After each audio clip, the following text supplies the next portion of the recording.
Hi, everyone. Nick and Brian are muted. I am not muted. Can everyone hear us okay? Maybe one or two of you could just throw in the chat that you can hear us okay. There, I unmuted now. There you go. You should be able to hear Brian now too. Good afternoon, everybody. Thank you for joining this exciting opportunity for us to present PennDOT's approach to context-based design. Over the next hour, we're going to present three different methods of how we've gotten to where we are so far. To begin our presentations today will be Nick's, I'm sorry, Nick, I always stumble on your name, Stamatidas. Nick is with the University of Kentucky, and he is going to be talking about an expanded context classification to aid roadway design. I'm going to follow Nick and talk about Pennsylvania's approach to contextual integration. And then Keith Johnson with Gannett Fleming and Pitt is going to talk about the upcoming context-based design changes in Design Manual 2. If you have any questions or comments, there is a question and answer board on the bottom where you can type them in, or you can put them in chat. We'll try to keep up with all of the questions and comments as we go along. We'll try, if we have time, to answer after each one of our presentations, but we may hold off on some of them till the end of the session. And with that, I'm going to turn it over to Nick so he can jump into his presentation. Okay, thank you, Brian. Good afternoon, everybody. Just give me a second so I can get my, or sharing my screen so we can start the presentation. As Brian mentioned, this afternoon I will talk a little bit about an effort that we completed about 2 years now, maybe 3 years, that reflected the changes in the way that we want to deal with context classification. And the information that I'm going to be presenting is all summarized in NCHRP report 855 that was published several years ago. So with that in mind, one may ask, why on earth do we want to move into a different classification when we have the functional classification that's we've been using for decades now, and how that may be helpful to our processes. But one of the things that one needs to keep in mind is that we developed the functional classification using that binary system, the urban and rural components or categories, if we want to call it that way. But that lacks detailed information with respect to land use and the various land uses that we have in place. Another element that has become very critical to a lot of our project designs and roadway designs is how do we balance model needs, and that goes not only for pedestrians and bicyclists, but also for transit and any other elements that they may be part of our roadway network. Critical to a lot of the designs that we do, and if you think about a lot of the roadways that we have in the urbanized areas, is the suburban context that is very fluid and very changing, and we don't have any ways that we can capture that, at least until now. And then the last element was that we very frequently have highways as they pass through small communities, that they may be the main or the principal street in the area, and we don't have any way that we can recognize that, and we often push rural designs through urbanized kind of an environment. So all of those force us to start thinking of developing some general design solutions that they may not be appropriate for the context of the roadway. So with that in mind, we were set out back in 2016 to develop a classification that will allow us to expand beyond the urban and rural environment, think about how we can incorporate multimodal accommodation, and think about in terms of how the roadway fits within its overall place in the network at regional and state level. And at the same time, what we also wanted to do is that make sure that the new system that we're developing, it's easy to use and be implemented, and at the same time relate to the current FHWA and ASTO functional classification. So after deliberations, review of the literature, review of current practices, both domestic and international, we concluded that, and we proposed, and the Green Book 7th edition adopted that process of 5 different contexts that we believe that they are distinct and they will help us to develop more appropriately contextual roadway designs. The 5 contexts are the ones that we see in the right side of the slide, starting with a rural environment where we have low density, typically agricultural or natural types of land uses with large building setbacks. Then we can move to a rural town, which is a little bit more organized development, maybe a small community, a village, or a hamlet, depending on the area of the country you are. You may be giving it a slightly different name. And then falling into the 3 areas of the urban based on the density, the land use, and the building setbacks, which they all increase, especially the density increase, the setbacks decrease as we move from the suburban to the urban and the urban core. So we can define 3 distinct different elements as far as the urbanized areas are concerned. We also considered roadway types in this case, and we decided to maintain the existing terms, so there would be some kind of an overlap between the functional classification that we're using nowadays and the roadway types that we have been using all along. But we changed the concept, if you will, that each one of those may be addressing. And in this case, we consider network function and connectivity as more critical. As you can see, there are 5 different categories here, roadway types that we're using.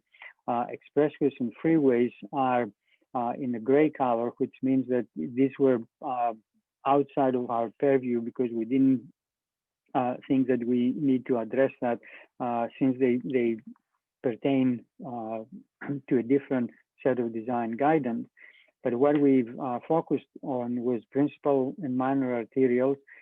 We decided to combine the major and minor collectors and then locals, and each one of those have different network functionality and provide alternative levels of connectivity. Now, we also, for the first time, as far as classification, roadway classification is concerned, we consider the other users that they may be utilizing the existing roadway, and we define 2 different elements as far as bicycle and pedestrian networks. As far as bicycle networks, we considered, what is the network connectivity, what kind of bicycle facilities we may be providing, and then we have, for example, the citywide connectors, which allows for connectivity between major activity centers or some regional bike routes that they may allow for some activities outside of major areas, and might be some recreational activities as well. Neighborhood deals with smaller lengths of the network, and then local connector is very short lengths that they provide internal connections, most likely to neighborhoods and other facilities. For pedestrian networks, we consider those as based on the individual area of context, and that implies that sometimes we may have some pedestrian activity and we need to provide additional facilities, while in other areas there may be need to drop those facilities, and in essence, and that becomes more critical, especially in suburban areas where one needs to consider those facilities. So with that in mind, we developed the expanded classification matrix in which case in every row represents one of the different roadway types that we have. In every column demonstrates those 5 different contexts that I've described earlier. Within each one of those cells, we address the ways that we will envision to accommodate the drivers, the bicyclists, and the pedestrian. And I will emphasize at this point that the drivers are the personal vehicles, and I will show you how we are dealing with transit and freight in a few minutes. With respect to the driver accommodation, we identified 3 different ways that we will be able to deal with those. And this is the target speed, and we defined them as low, medium, and high. And again, we did not want to provide any specific measures in this case, and we left that open to each agency to define them at their own discretion. As far as access, we tried to capture the old functional classification balances between access and mobility, and then we have the same kind of a concept, low, medium, high, and the same thing for mobility and low, medium, high. So again, this was more qualitative from our perspective, letting various agencies to address this on their own. Then the next element that we also defined was the bicyclist accommodation, where we defined that based on the separation that we want to provide between the bicyclist and the stream of traffic. In this case, we have, again, 3 categories. Low here means that we are allowing some shared use or shared facility use. Medium, we provide some dedicated space, where high indicates a separated facility, whether that might be a cycle track or something that may be a divider between the traffic and the bicycle facility. For the pedestrian, we identified 3 different elements here, and all of them are in function of the amount of pedestrians one anticipates. So we have, for example, pedestrian level 1, where we have rare or occasional pedestrians. This is mainly to address areas where pedestrians are not typically encountered. And then we have low, medium, and high, each one obviously increasing in pedestrian activity, with high probably something that one might see in an urban core environment, and low might be something that one may see in a suburban area.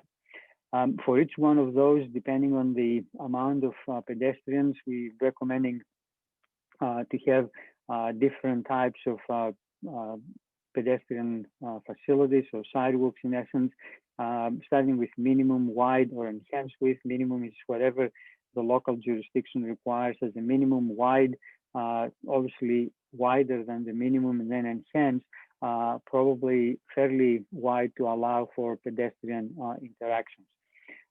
Separation between the stream of traffic and the pedestrian was also another area that we considered, but we made that more of a design consideration at the project level, as opposed to be part of the functional of the classification that we are providing.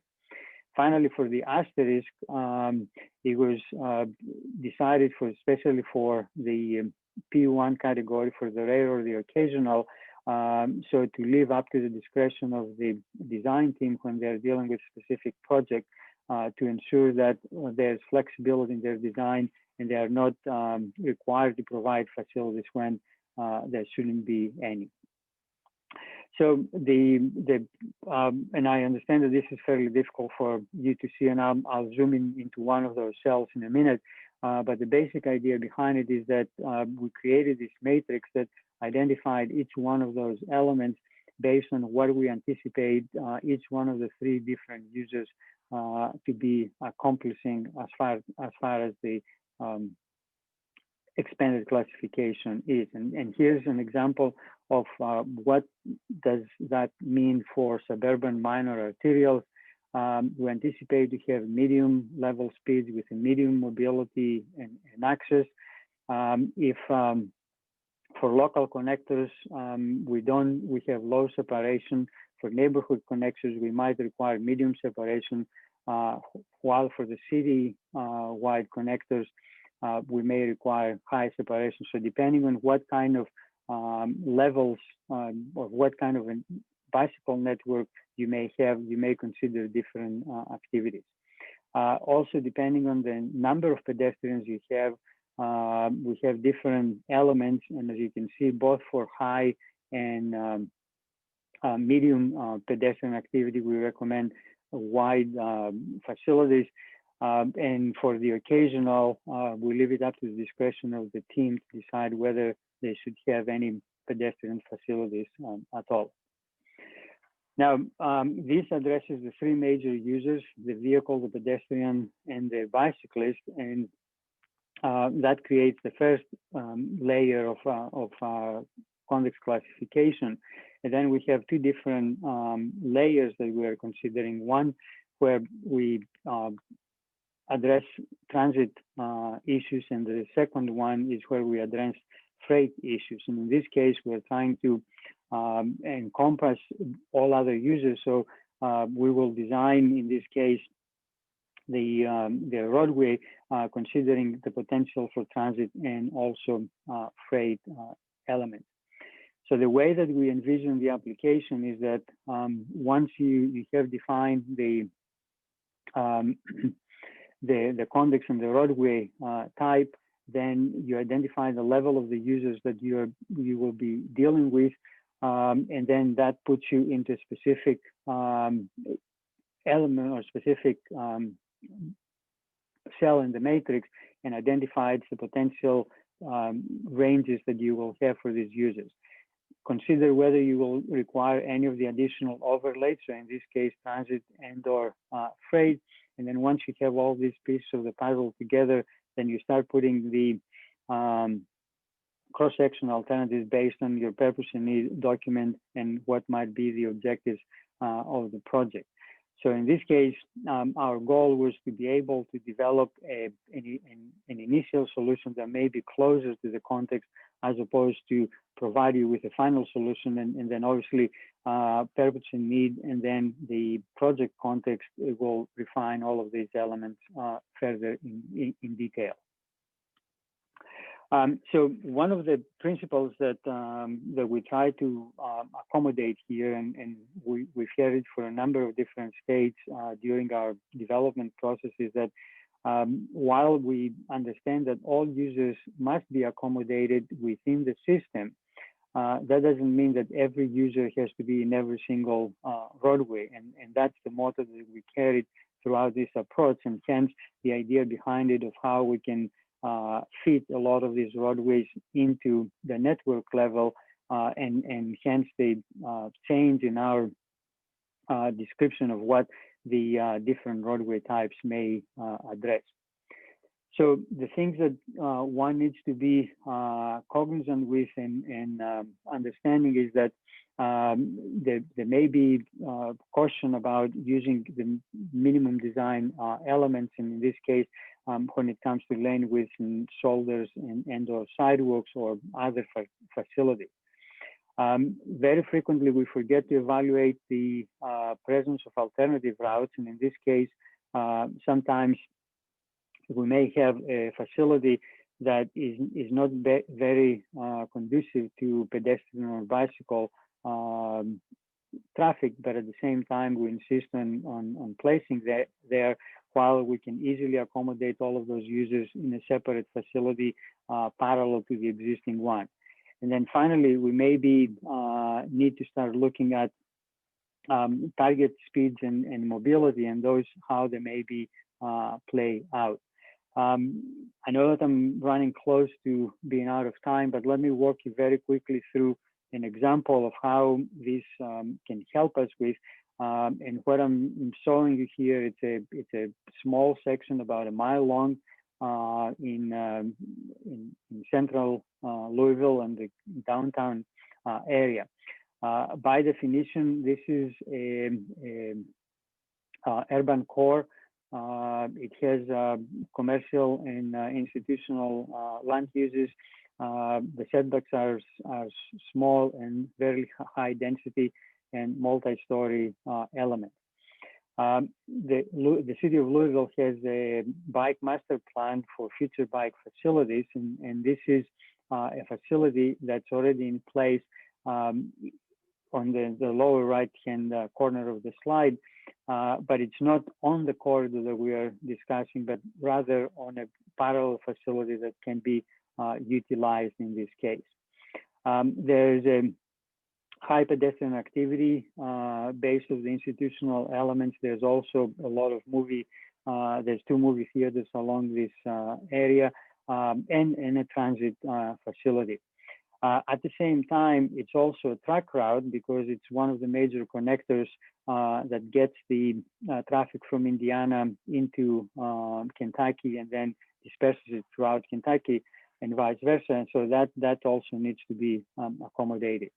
The existing cross section, it's a 7-lane facility with a parking in one side, fairly wide sidewalks. But if we apply a lot of the principles of the discussion that I brought before, we'll probably be looking at a 5-lane facility with shared bike facilities because speeds are fairly low, but at the same time, wider sidewalks and the ability to accommodate some parking if it's needed. So what we have seen so far, we have developed, as I said before, the NCHRP report 855. The classification has been included in the Green Book 7th edition, and there are several pilot states that they've been implementing. Washington State, we also work with Pennsylvania DOT to bring that approach to PennDOT, and Maryland, Florida, and a number of other states are already been adapting this as well. So for any additional questions you might have, here is my contact information. And I don't know, Brian, if we have time for me to address any right now, or we can answer them all at the end. I think we'll wait till the end at this point, if that's all right with you, Nick. That's fine. That's okay. Fine. All right. I will share my screen.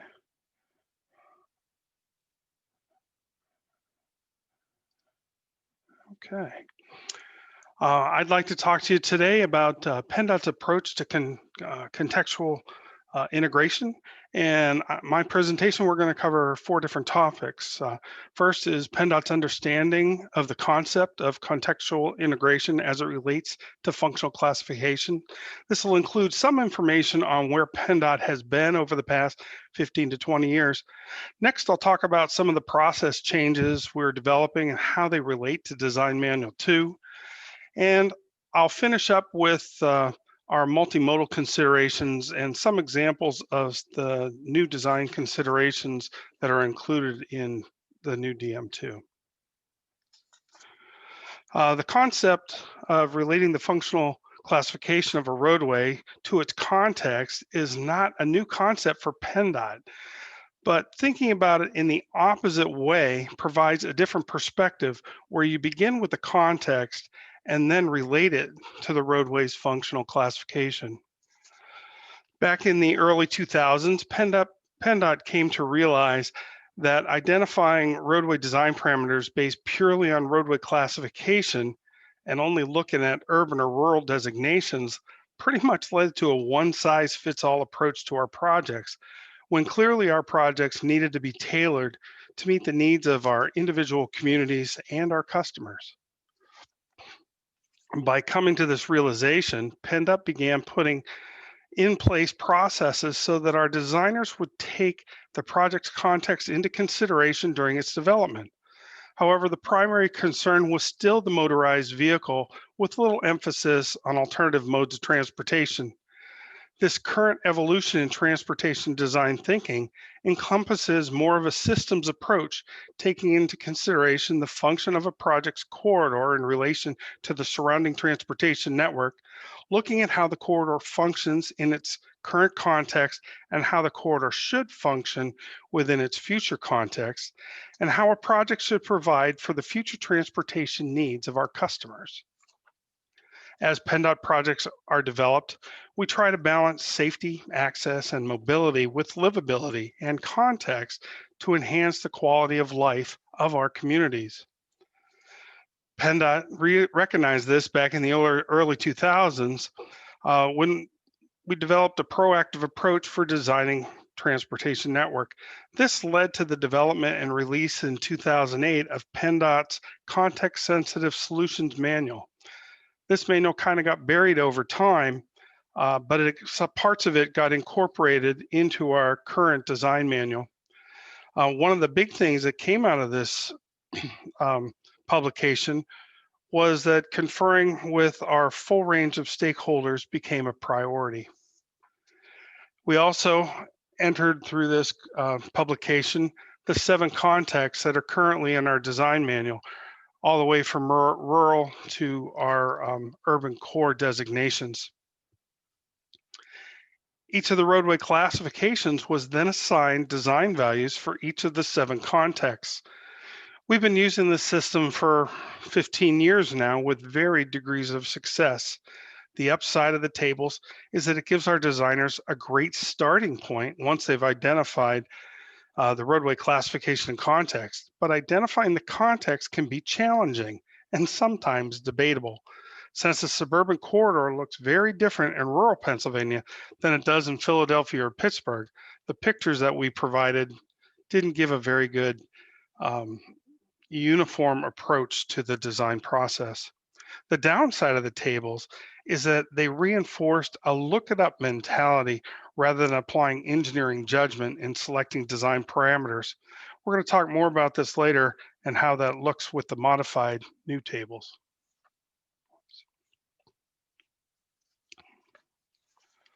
At the outset of the updating of DM2, we asked each of our districts and several of our design consultants what their biggest concerns are as they relate to the development of a multimodal project within the confines of the current design manual.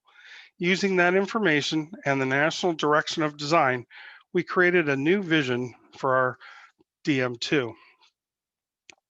First, we needed to take a look at what we were trying to accomplish through the design of our transportation system. As I stated previously, PennDOT tries to enhance the quality of life of our communities by balancing safety, access, and mobility with livability and context. But a lot of time, we would do this in a vacuum, looking solely at the project without consideration of the transportation system as a whole. In our revised manual, we're providing guidance on how identifying context is not just for the selection of design parameters, but a decision starting point for identifying connectivity, access, and modal needs that a project might enhance. One of the key aspects of our enhanced design approach is communication with project stakeholders early and often. This was accomplished through our previous secretary's initiative called PennDOT Connects. The PennDOT Connects approach to project planning and development expands the department's requirements for engaging local and planning partners by requiring collaboration with our stakeholders before project scopes are developed. PennDOT Connects aim to ensure that community collaboration happens early and often on each one of our projects and is holistic in a manner so that we can improve how all of our projects work within our communities. At the same time as the PennDOT Connects was being developed, we took a fresh look at our design process. As I mentioned previously, we asked our districts what parts of our design manual create the most difficulty or confusion in project delivery. We also talked with project managers, both internally to PennDOT and with some of our consultants to find out what parts of the manual provide the challenge. Next, we looked at how the information is presented, what topics are lacking or missing, how to provide clarity on how to incorporate all the components of context, flexibility, and operational performance into our projects. Working with Nick and the University of Kentucky, we moved to get Pennsylvania's design process to be forward-thinking as it relates to the area's context and the roadway network. Through this coordination, we move to incorporate the information presented in NCHRP 855 into our context-based design process. Through our discussions with the districts and project managers, we found that a lot of the definitions of different contexts was causing confusion. So we simplified our 7 current contexts to 5, consistent with what's in NCHRP 855, with the rural town, suburban, urban, and urban core. This is also what is now in the new Green Book. Similarly, we were told that there's a lot of redundancy in our functional classification tables. In that light, we're proposing to go to a more general classification, which offers more flexibility opportunities.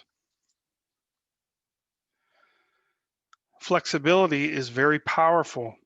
So it's important to understand the true purpose and need of a project so that project creep doesn't overtake the budget. To assist in identifying projects, PennDOT considers 10 core principles, or at least we're supposed to. The first one is that money counts. You got to be cognizant of what your budget is, and so that you don't creep outside of it. Projects should be chosen with a high value to price ratio.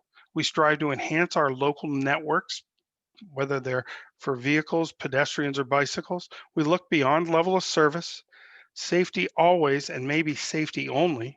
We look to accommodate all modes. We leverage and preserve existing investments. We build towns, not sprawl. We understand a project's context and plan and design within that context, and develop local governments as strong planning partners. From scoping to final PS&E package, PennDOT projects typically take 3 to 4 years. If the project is large, complicated, or has a lot of risks, it's not uncommon for that time frame to be expanded to 10 years. Over this time period, project managers as well as internal and external players tend to change. So documentation of all design decisions is very important. With flexibility, it becomes that much more important to document how and why each decision was made so that as players change, a new person can get easily caught up on what's been the life of the project. One of the areas of discussion where we had a lot of issues was in typical sections. In our current design manual, there are minimal sketches which provide general guidance for cross slope, under drain placement, rounding, or other design considerations. However, some of our designers took these typical sections as gospel. So if a particular section wasn't depicted in our manual, they assumed they couldn't use it. We're developing several new typical sections which depict different scenarios, and then providing text describing any particular typical section should be deployed and used based on the context and design considerations of the project. So even if you don't see it in the manual, doesn't mean you can't use it. Utilize what's best for the project. Hey, Brian, this is Keith. We had one quote. Could you go back to those 10 core principles again? Somebody wanted to just take a quick look at those again. I think I said them. I don't think they were written. Oh, okay. On the slide. I can go back to them though. I do have them written down here because I have to read those. Let's see. And they are on our website. It's money counts. Projects should be chosen with a high value to price ratio. We strive to enhance the local network. We look beyond level of service. Safety always and maybe safety only. Look at accommodating all modes, leveraging and preserving existing investments, build towns, not sprawl, understand project's context and plan to design within that context, and develop local governments as strong land use partners. So those are what they are. Any other questions before I jump back in here? No, that's it right now. Okay. What I'm showing you here is what some of our new design tables are going to look like in the future. Some criteria was removed from the old ones because they are selected directly from the Green Book. And if they're in the Green Book, we didn't need them here on the table.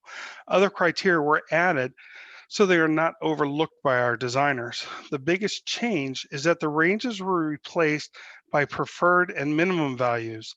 The objective here is to get the designers to think about why they're selecting a particular value, not in just going to the table and picking the lowest value. Providing a complete transportation system infers that our designers need to consider other modes beyond motorized vehicles in the development of our projects. This begins in the PennDOT Connects discussions and continues through project development. The NCHRP 855 talks about the overlay matrices for different modes. For each context, we found that the matrix doesn't really apply directly for us, but in concept it does. We have kind of overlay chapters. So we have chapters now for 5 different, what we're calling modes, which are bicycle, pedestrian, transit, freight, and plain people community considerations. Each chapter provides design considerations appropriate for that particular mode in relation to traffic volume, speeds, and facility type. Each of our modal chapters begins with a list of important contextual questions and key design components. These are the ones from the bike chapter. By having this information, it helps our newer engineers to think about what some of the important concerns are regarding a particular mode, and it helps seasoned designers to take a minute to refresh themselves on what to consider. Remember, some of these modal topics aren't dealt with by our project managers very often. Some of what I'm going to show you in the next few slides are just examples of some of the things that are spread throughout these modal sections, but we have in each one of them different design considerations are presented, such as a design vehicle, and there is a design vehicle for pedestrians. We look at different facility classification types for bicycles, pedestrians. As I mentioned before, each chapter provides design considerations appropriate for that particular mode in relation to traffic volume, speeds, and facilities. Bike considerations is an example of what I'm talking about. The exhibit in the upper right is for rural facilities and provides shoulder width guidance for bicycle accommodation based on speed and volume. In urban areas where bicycle facilities may be needed, the graphic on the left should be used in identifying the appropriate facility. This type of information is developed and for the bike chapter at this point and will be coming out shortly. The pedestrian chapter is still in development. We have also provided guidance for new design concepts. This is in our plain people considerations chapter. It's a pull-off area for horse-drawn vehicle turnout. So you'll find all the design guidance for that particular mode there. We look at a vehicle detection system for horse-drawn vehicles and slow-moving vehicles. It's also presented in there. And our design guidance in any of these chapters is pretty much set up the same. This is a page out of the bike chapter where we actually have a design guidance box. It gives you, critical items that need to be considered, a small write-up, and then a graphic depicting what some of the signing looks like, where things should be placed.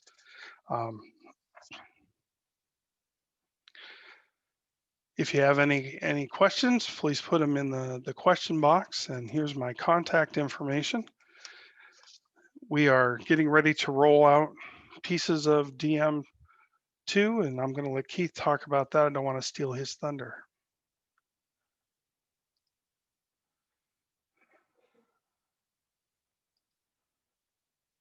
You're up, Keith.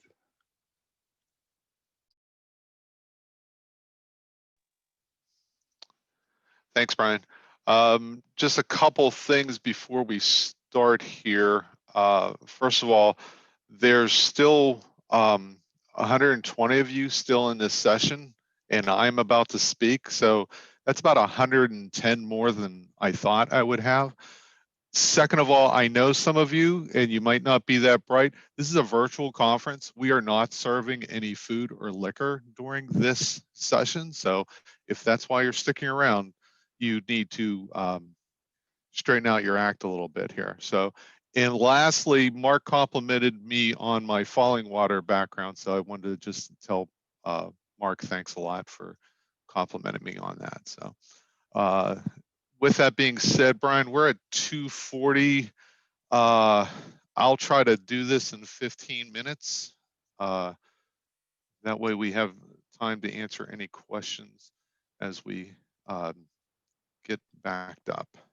Well, the question pod is pretty empty, so if I anybody know, has any I know. questions, I'll try to stir the pot up a little bit. we here, are so- covering this information at good depth, I guess. Yes, we are. So, Oh, Joe Suter says he was out buying a beer at the time. okay, well, thank you. See, I knew I would get some kind of response if I threw that out there. So we're good.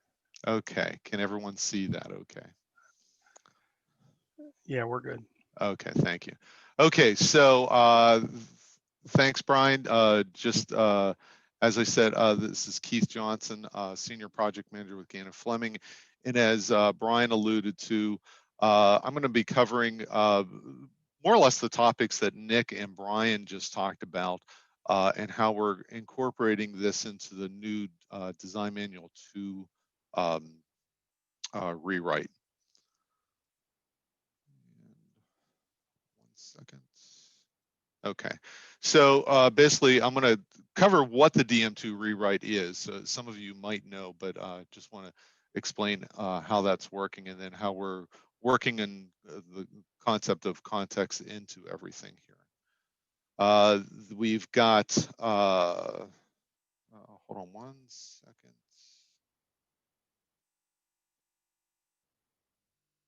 Okay, I'm good. So what the DM2 rewrite is. So most of the people here are probably from Pennsylvania, do work in Pennsylvania, but some of you may not be. Design Manual 2 is our PennDOT publication number 13M.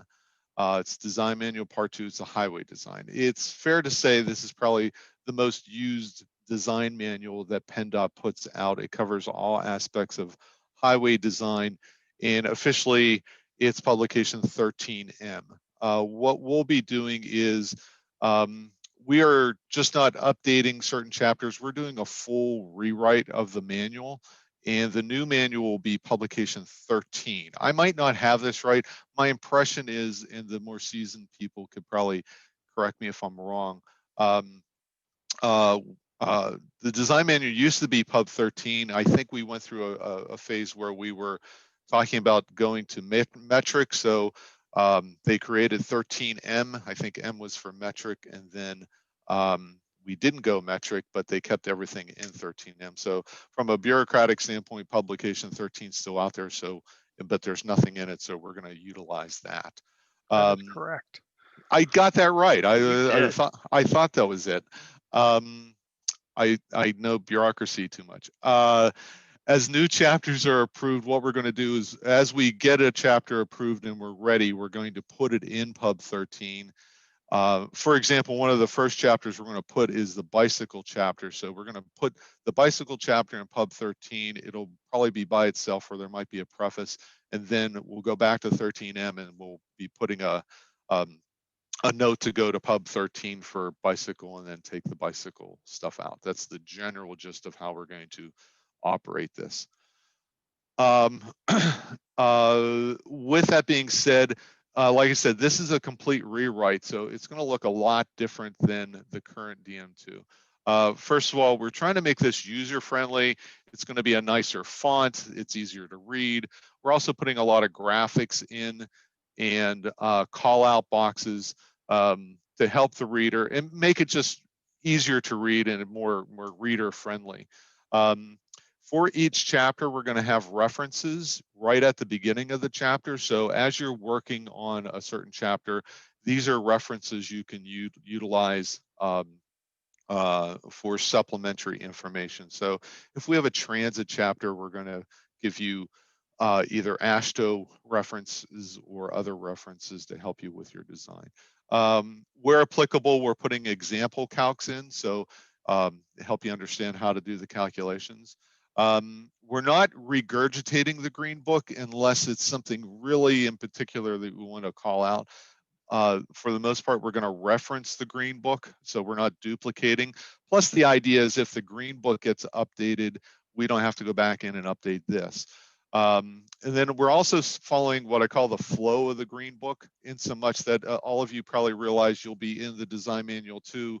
Maybe you're looking at super elevations in a particular section, and then you go to the green book and it's not in the same type of section that you were in, and you got to hunt and everything. So we're trying to follow the flow of the green book whenever we're referencing it. As Brian indicated, we're looking to provide more flexibility in design. So in certain places, yes, we're still going to have a design matrix and we're going to have some values that you should be considering, but a lot of it, we are leaving it open. So instead of dictating strict design parameters, we're trying to emphasize engineering judgment. So we're not dictating exactly what you need to do, which I think is going to drive some people nuts, and some people are going to like it. Again, the complete street concept and the content sensitivity we're working in. And again, we're kind of trying to we've been sort of voicing this as we're trying to gear this for the new designer. A lot of us are, as we all know, there's a lot of people that are going to be phasing into retirement in our field, and we're going to have younger designers. So we want to document there that's easy for them to read and understand. And it's not like you need 30 years of experience to know exactly what you need to do. This is the general outline of the new DM2, the chapters that we're dealing with. We have, sorry, just checking our time here. I'm going to push through here so we have enough time. So we're going to have a design guidance section. These are project specific. So all projects are either new construction, 3R, bridge, that sort of thing. We are going to have design details chapters, modal chapters. These are all the modal chapters, and then the additional topics that we're talking about. Of these are all the new chapters that we're going to have.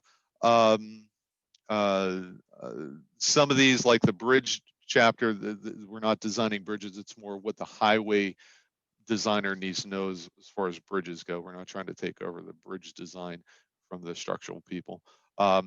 We do have a number of new mode chapters in here. And this part here, context-based design, this deals a lot with what Nick was presenting in the first part of what we were talking about here. Existing chapters, so these are still in there, but we might be changing them somewhat, or changing them a lot. And then a combination of existing chapters. These are sort of a mix. For example, under current DM2, chapter 2 is design control, but a lot of the information in new construction or reconstructions in that chapter. So kind of rearranging some of this. So as far as how is context being addressed in the new manual, so I'm covering it in 4 different concepts here, so I'll go through each one of these. First is the overall, so just the information that Nick had presented, and Brian touched on this a little bit, incorporating the new classification system. We have that right in chapter 1 of the design manual now. Again, also providing flexibility in the design as we're going along, how we're wording this, and sort of embracing the idea of providing information as far as complete streets goes. Second of all, you have addressing other modes. So if let's just talk about the complete streets concept. If we want people to look at complete streets, then we're going to have to provide the designer with information on these different modes that they may not be familiar with. And just to sort of give you a comparison of how it looks. So I have different modes here. I got the current DM2 and the rewrite. So we do have a PED chapter, and we're going to have a new PED chapter. I really can't tell you much about that because we really haven't done anything with that chapter yet. So I'll skip that one. But for example, the bike chapter right now, that's 10 pages in the DM2. In the new DM2, it's going to be 80 pages. Now, don't let the 80 scare you. Like I said, we have a lot of graphics in here, and the fonts are bigger, so old people like me can read it, things like that. So, but we're really enhancing the bike information here. Transit in DN2 is one paragraph. That's it. So we're going to have a new chapter on transit. Freight is not even discussed in DM2. We're going to have a freight chapter, and then plain people. If you're not sure what plain people is, that is our term for Amish horse and buggy type of thing. At first I had NA here, but then I actually decided to do a search. There are 4 sentences in DM2 dealing mostly with shoulder design. So we're dealing with that. So we want to make sure modes are addressed. Second is from the flexibility standpoint. 2 chapters, just wanted to highlight. We're going to have a road diet chapter. Road diet is not discussed in DM2 at all, but as we know, there are road diet projects out there. And this is sort of an epitome of flexibility. So we're talking about, for the most part, we're talking about you have an existing facility, and we're talking about reducing lane widths, usually to fit in, go from a 4 to a 3, or to provide pedestrian accommodations or bicycle accommodations. So this is a good example of flexibility. So we're usually talking about, we want to provide 2-way left turn, but it's possible we want to provide parking or sidewalks or bike facilities. So that's a good example of flexibility. So in that, we're giving different examples of road diet concepts, going from a 4 to a 5 lane, or a 2 to a 3 lane. And also talking about, you might not be reducing the number of lanes at all, but you want to reduce the lane width of these, and so you can fit different concepts in. By the way, there is a road diet session tomorrow at 4, I believe, where there's a couple case examples of some road diet projects being done. Next, traffic calming. I think all you know, we have a traffic calming handbook. We're going to get rid of the handbook, and we're just going to work it right into DM2. So again, if we want people to look at traffic calming and things like that, we feel it's good to have it in the DM2 because everyone will see it there. Brian alluded to this. Each chapter is going to have a section up front that says important context questions. So the idea, at least we're putting it there, is hopefully the designer is going to go to a certain chapter, and he or she will look those context questions over with the idea of keep these in mind as you're looking for this. So example for the transit chapter, and I'm just going to hit a couple of these.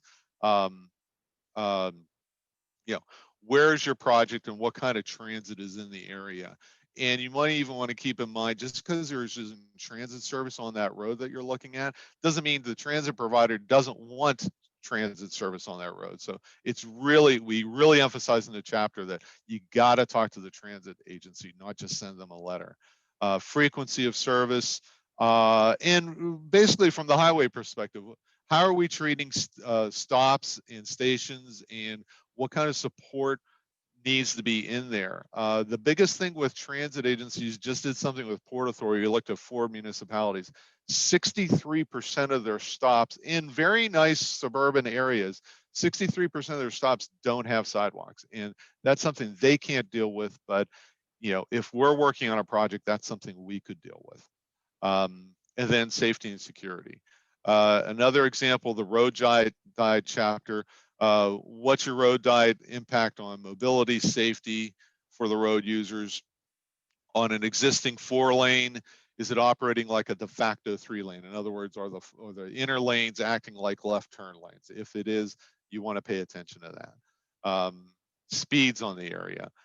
Public perception. Usually we don't talk about public input when we're talking about design, but especially with road diets, you got to have some kind of public involvement with the community, and that's what context design's about. So again, skipping that. What I wanted to do just real quick, I'll show you some examples and we'll leave it at that. I was going to show you the chapter 1 and the chapter 14. I have to reshare this. Hold on 1 second. We were seeing it. There we go. Can you see the? Yeah. Okay, thank you. Chapter 1 here, and again, just to give you an idea, chapter 1 here, design context and flexibility. This is the general look of the chapters as far as fonts and how we lay this stuff out. So this covers a lot of the stuff Nick was doing. We directly plagiarized, we directly incorporated Nick's work into this chapter. So you can kind of relate to some of the things Nick was talking about there. And also as far as incorporating complete streets, and there's the concept Nick was talking about looking at the modes there. So just wanted to show you that real quick. So I was going to show you the bicycle chapter. First, this is DM2, okay? And here's the bicycle chapter table of contents. So it deals with other things other than design. It's about 10 pages. And if you've never worked in DM2, this is what DM2 looks like.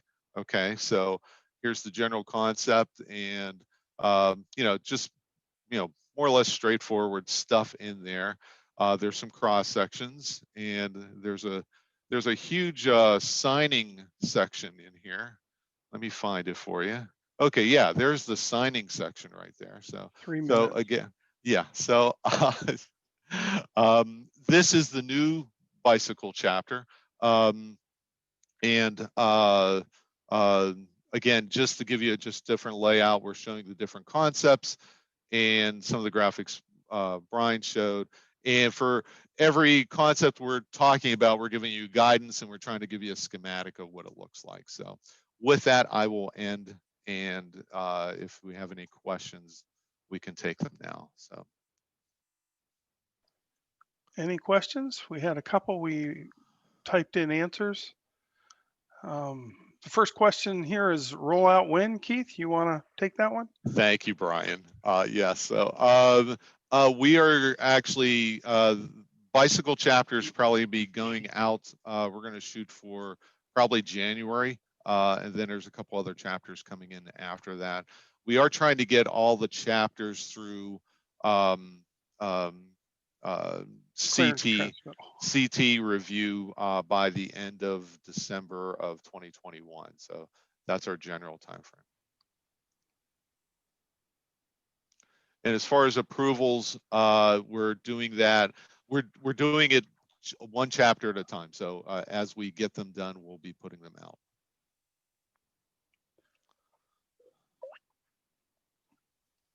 Any other questions? Well, seeing none, and we're down to about 30 seconds. I'd like to thank everybody for coming today, and I'd like to thank the presenters here. They did a great job. And we got a question here right at the last minute. More of a statement. Okay. While I can appreciate the flexibility and leaving design open to engineering judgment, do you anticipate issues with developers designing to a minimum? I don't anticipate developers designing to a minimum, because every engineer should be using their engineering judgment. And we still have review capabilities. And you have to justify what you are using if you're below what we're recommending, our recommended values.